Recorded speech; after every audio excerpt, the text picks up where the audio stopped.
Nah, Ibu, menjabat sebagai Kepala BMKG, otomatis kan banyak kemudian harus standby ya, mitigasi dengan bencana-bencana yang tidak terprediksi seperti itu. Dalam kehidupan sehari-hari, hidupnya tenang nggak sih Bu sebenarnya?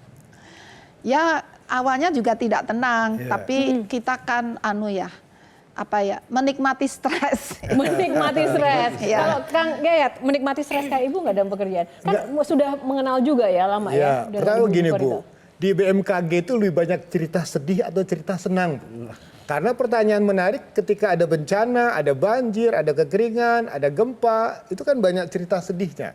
Jadi betul mana mengelola sebuah lembaga yang banyak cerita sedihnya gitu. Jadi cara pandang kami kita set agak beda. Jadi bagaimana cara lembaga ini untuk mengurangi cerita sedih itu. Nah gimana itu Bu? Nah caranya itu tadi. Kami harus banyak belajar, melakukan riset, kajian, studi, kemudian memasang sistem observasi. Yang tadi saya katakan kalau dari cuaca BMKG itu observasinya didukung lebih dari 40 radar. Beda yang masuk di HP itu enggak seperti yang di BMKG. Bu, mohon maaf Bu, saya potong. Kalau ada perakiraan di luar BMKG dan itu digunakan masyarakat, itu boleh nggak BMKG mengatakan itu palsu, Bu? Oh tidak, kami tidak seperti itu. Tapi kami daripada mengatakan yang lain itu jelek, palsu, kami harus berupaya untuk lebih mempromot. Ada satu cerita menarik.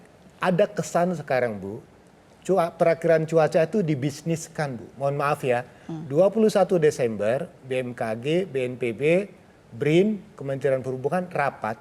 Kalau terjadi kemungkinan hujan ekstrim, itu akan menggunakan TMC, Bu. Jadi artinya teknologi untuk modifikasi cuaca. Itu kan bukan bisnis ya, itu kan proyek gitu Bu ya. Mohon maaf itu tidak betul. Itu bukan proyek, Pak. Itu operasional. Jadi misalnya untuk memperkirakan cuaca, kami setiap tahun mengusulkan anggaran ke pemerintah, bukan proyek.